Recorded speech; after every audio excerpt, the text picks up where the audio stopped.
A ANEEL propõe redução de até 40% na taxa extra da conta de luz. Marco fiscal volta à pauta em Brasília. Câmara deve votar projeto entre hoje e amanhã. E você vai ver também. Onda de calor eleva temperaturas. Termômetros podem chegar a 40 graus nos estados do Rio de Janeiro e em São Paulo, em pleno inverno. Brasil condiciona a expansão do BRICS ao apoio da China para entrar no Conselho de Segurança da ONU. A Agência dos Estados Unidos aprova a vacina da Pfizer contra vírus respiratórios para recém-nascidos. E ainda, inteligência artificial tem mais chances de criar do que destruir empregos. É o que aponta um relatório da ONU. Essas e outras notícias você confere a partir de agora.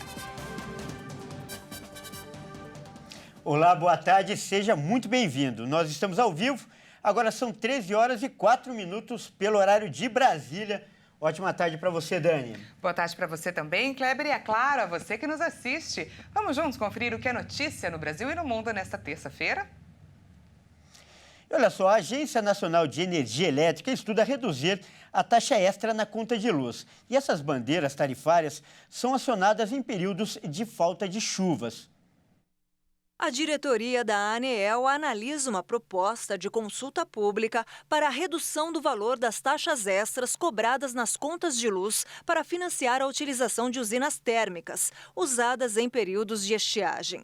Neste ano, as bandeiras não devem ser acionadas, por causa do elevado nível dos reservatórios das hidrelétricas. A bandeira verde, que não representa cobrança adicional, está em vigor desde abril do ano passado. A taxa extra foi criada em 2021 em meio à crise hídrica no país.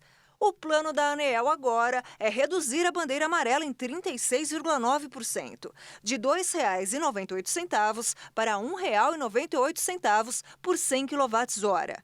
A bandeira vermelha cairia a 31,3%, de R$ 6,50 para R$ 4,46. E a bandeira nível 2, vermelha, teria uma redução de 18,6%, passando de R$ 9,79 para R$ 7,87. De acordo com a área técnica da ANEEL, a redução das tarifas reflete a diminuição dos custos dos combustíveis das térmicas, do aumento da oferta de energia hidráulica e a suspensão de contratos de termas emergenciais, firmados no auge da crise hídrica.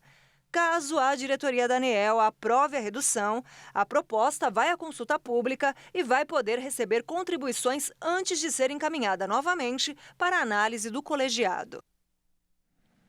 Os líderes da Câmara dos Deputados decidiram votar o texto do marco fiscal nesta semana. Segundo o relator da proposta, o deputado Cláudio Cajado, uma nova reunião acontece hoje para analisar as mudanças feitas pelos senadores.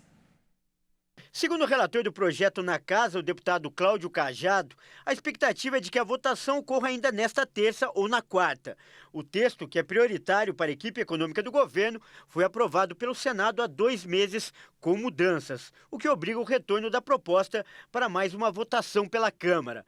Mas nas últimas semanas, os deputados diminuíram o ritmo de votações. E um dos motivos seria o atraso na conclusão da reforma ministerial. A nova regra fiscal cria metas com o objetivo de equilibrar as contas públicas.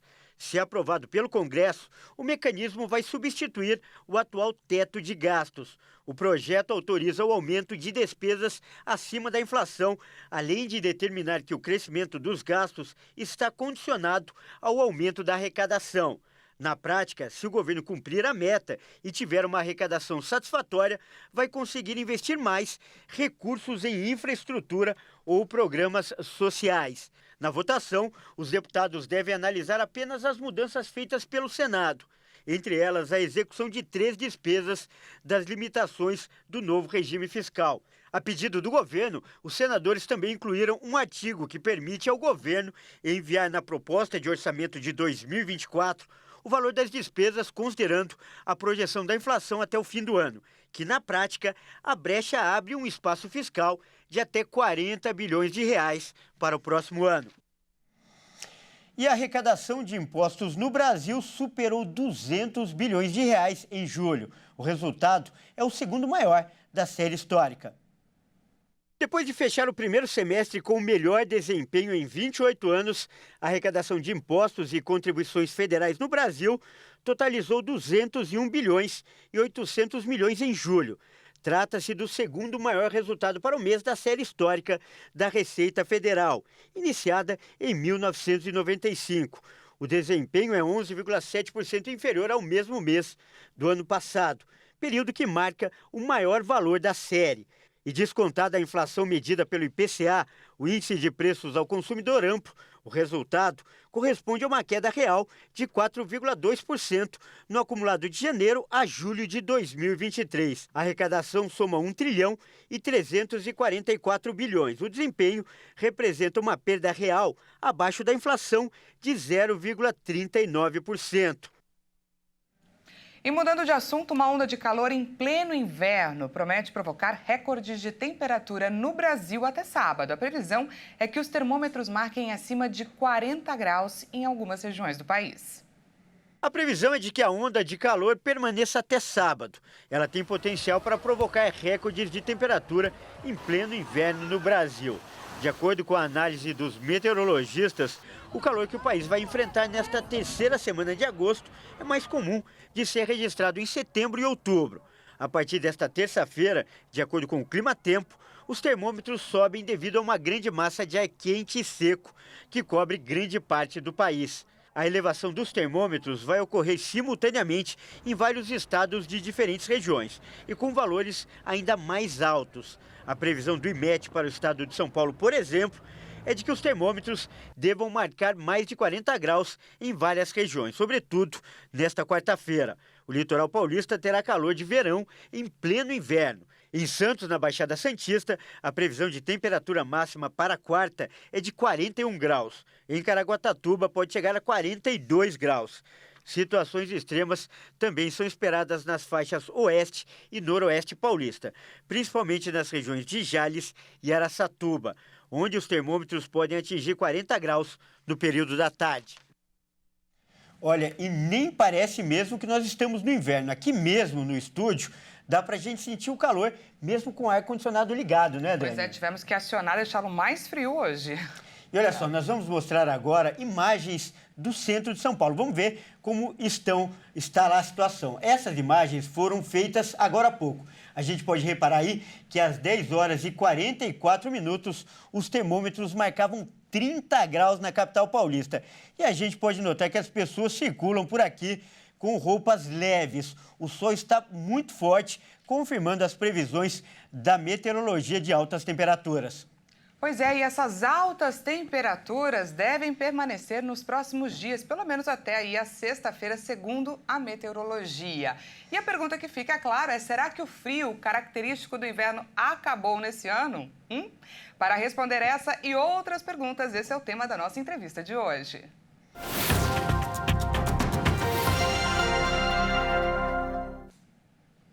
E para falar sobre esse assunto, nós vamos conversar, é claro, com um especialista, o Mamedes Luiz Melo, que é meteorologista do IMET. Boa tarde, Mamedes. Mais uma vez, um grande prazer falar com você.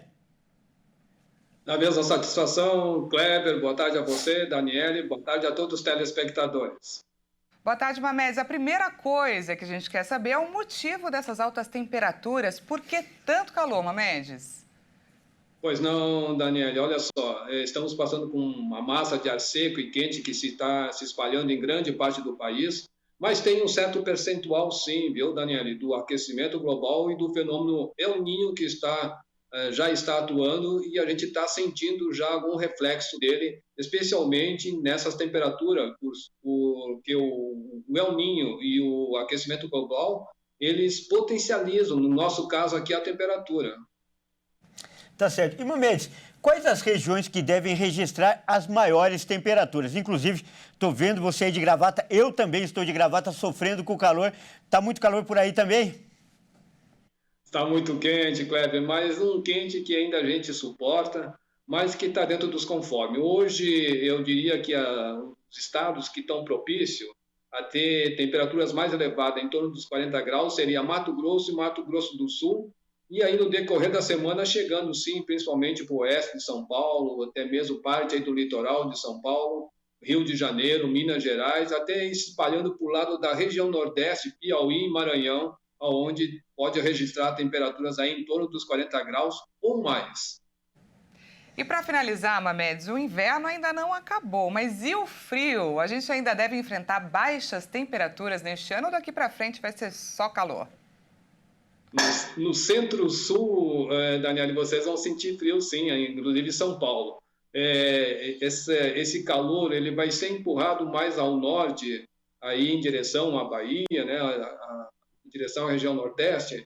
E por sexta, sábado e domingo, a temperatura para vocês deve dar uma boa caída, dando uma refrescada aí nas temperaturas. Inclusive, agora daí o Kleber vai poder ficar mais tranquilinho, porque a temperatura vai cair pelo menos aí uns 9 a 10, assim, de 9 a 10 graus, viu, minha gente? Olha, a notícia do calor é boa, mas essa mudança de temperatura afeta a saúde, não é verdade? A gente acaba de conversar com o Mamedes Luiz Melo, que é meteorologista do IMET. Muito obrigada pela sua participação. Nós é que agradecemos o espaço e uma ótima terça-feira a todos. Para você também. Até mais. E veja a seguir, a agência dos Estados Unidos aprova vacina da Pfizer contra vírus respiratórios para recém-nascidos. E ainda, inteligência artificial tem mais chances de criar do que destruir empregos. É o que aponta um relatório da ONU. Nós voltamos já, não perca!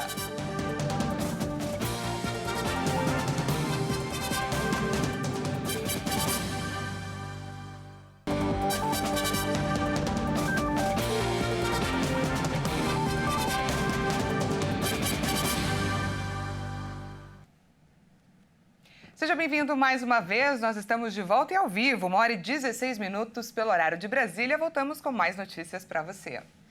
E olha só, a 15ª cúpula dos BRICS começa hoje em Joanesburgo, na África do Sul, com o diálogo do Fórum Empresarial. Este, aliás, será o primeiro encontro presencial, do grupo desde o início da pandemia de Covid-19. Mas o Brasil tem outros interesses envolvidos nesse evento, né, Dani? Pois é, em sua live semanal, o presidente Lula confirmou que o Brasil vai aproveitar esse encontro para buscar apoio da China e da Rússia para entrar no Conselho de Segurança da ONU. Lula ainda declarou ser favorável à entrada de vários países no BRICS. Vamos ver.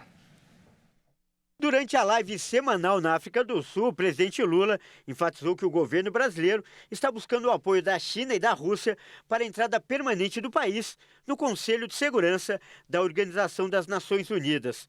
Ele reforçou que é preciso convencer os dois países membros para que os demais países do BRICS, o Brasil, a África do Sul e a Índia, possam também fazer parte do Conselho de Segurança. Segundo Lula, esse vai ser um dos temas em debate na cúpula. Nós estamos nos organizando e nós queremos sentar numa mesa de negociação em igualdade de condições com a União Europeia, com os Estados Unidos e com qualquer outro país. O que a gente quer é criar novos mecanismos em que torne o mundo mais igual do ponto de vista das decisões políticas. Sabe, por exemplo, eu vou repetir a questão do Conselho de Segurança da ONU, os membros permanentes. Por que o Brasil não pode entrar? Por que a Índia não pode entrar? Por que a África do Sul não pode entrar? Por que não pode entrar a Alemanha? Por que não pode entrar a Índia? Que são países, sabe? Quem é que disse que são os mesmos países que foram colocados lá em 1945? Continue lá. O mundo mudou, a política mudou e nós queremos essa mudança. Ao mesmo tempo, Lula disse que o BRICS não pode ser um clube fechado e é favorável à entrada de vários países, mas quer critérios claros para isso. Um reforço no BRICS também vai permitir ao grupo um equilíbrio nas negociações e melhorar as condições para reduzir a desigualdade social. Ele também defendeu o fortalecimento do Banco dos BRICS para garantir melhores financiamentos aos países integrantes. E olha só, a cúpula começa sob pressão. Enquanto a China e a Rússia querem acelerar a entrada de outros países do bloco, o Brasil negocia sua candidatura ao Conselho de Segurança da ONU, né, Dani? Pois é, para saber quais podem ser os resultados desse encontro, a gente foi ouvir um especialista, o mestre de Relações Internacionais, Márcio Coimbra. Vamos ouvi-lo. A expansão dos BRICS visa ampliar o tamanho do bloco e levar o poder dos países que o dirigem a patamares cada vez maiores. A China deseja tornar os BRICS uma sua área de influência e, para isso, patrocina a entrada de vários países dos mais de 22 que estão pleiteando a entrada no grupo.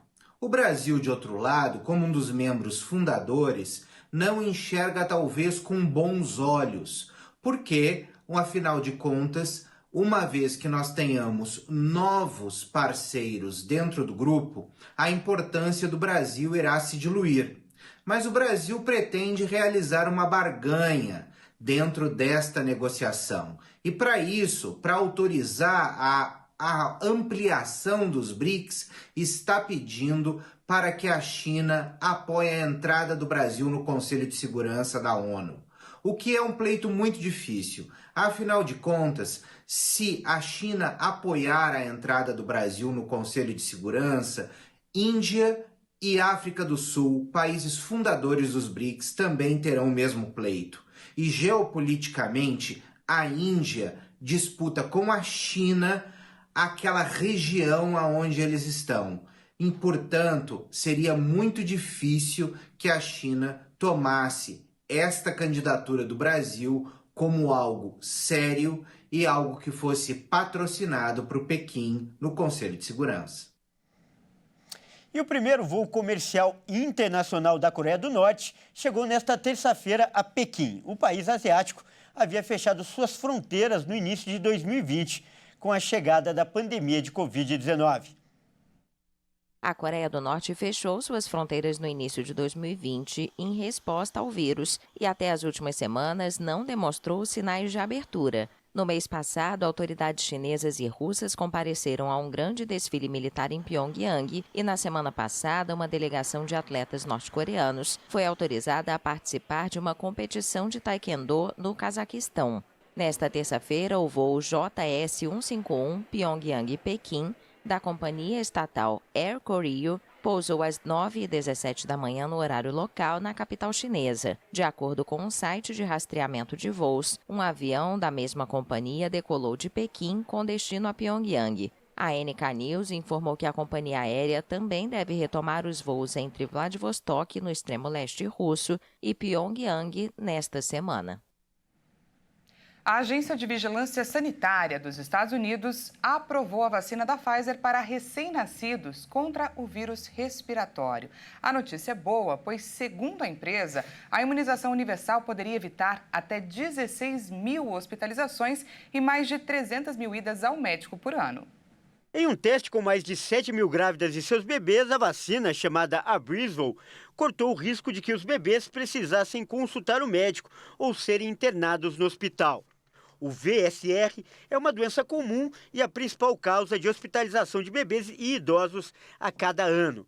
Normalmente atinge mais duramente durante os meses de inverno e a última temporada foi mais longa do que o normal, sobrecarregando os hospitais infantis. Esta aprovação oferece uma opção para os profissionais de saúde e gestantes protegerem bebês dessa doença potencialmente fatal. Nos primeiros 3 meses após o nascimento, a vacina foi 82% eficaz na prevenção de doenças graves, por VSR, e 57% eficiente em evitar que os bebês precisassem consultar o médico devido a uma infecção. Em 6 meses após o nascimento, a vacina era 69% eficaz na prevenção de doenças graves pelo vírus e 51% eficaz na prevenção de consultas médicas. A Pfizer também está estudando a vacina em crianças de alto risco, de 2 a 18 anos, e adultos de 18 a 60 anos, que correm maior risco de contrair VSR. E olha só, agora a gente vai falar de um assunto que está na ordem do dia, a inteligência artificial. Um relatório publicado pela Organização Internacional do Trabalho aponta as futuras implicações, ou seja, as consequências para o uso da tecnologia de inteligência artificial na geração de empregos, né, Dani? Pois é, uma notícia que acalma os corações. De acordo com o documento, é provável que o maior impacto desta tecnologia não seja a destruição do emprego, mas sim mudanças potenciais na qualidade dos postos de trabalho. Em particular, a intensidade do trabalho e a autonomia. Vamos conferir. A inteligência artificial tem mais chances de criar do que destruir empregos. É o que afirma um estudo publicado pela Organização Internacional do Trabalho nesta segunda-feira.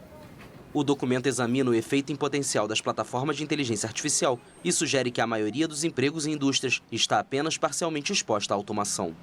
Segundo a agência da ONU, é mais provável que a maioria dos empregos em indústrias seja complementada mais do que substituída pela inteligência artificial generativa. O estudo destaca que os efeitos desta nova tecnologia variam consideravelmente segundo as profissões e as áreas. O trabalho administrativo em escritórios seria a categoria mais exposta, com quase 1/4 das tarefas consideradas muito suscetíveis de serem afetadas e mais da metade com um nível médio de exposição. Ao contrário, em categorias de cargos de direção e técnicos, apenas uma pequena parte dos trabalhos será afetada pela inteligência artificial. Outro ponto levantado é que as mulheres seriam mais propensas a serem afetadas do que os homens, mais que o dobro no caso dos países de rendas média e alta, devido à subrepresentação delas no trabalho administrativo. O informe ressalta que as repercussões socioeconômicas da inteligência artificial generativa vão depender em grande medida de como se gerencia sua difusão. Essa edição fica por aqui. Muito obrigada pela sua companhia. E não se esqueça que daqui a pouco, às 13h50, eu volto com mais notícias para você. Até mais. Até mais.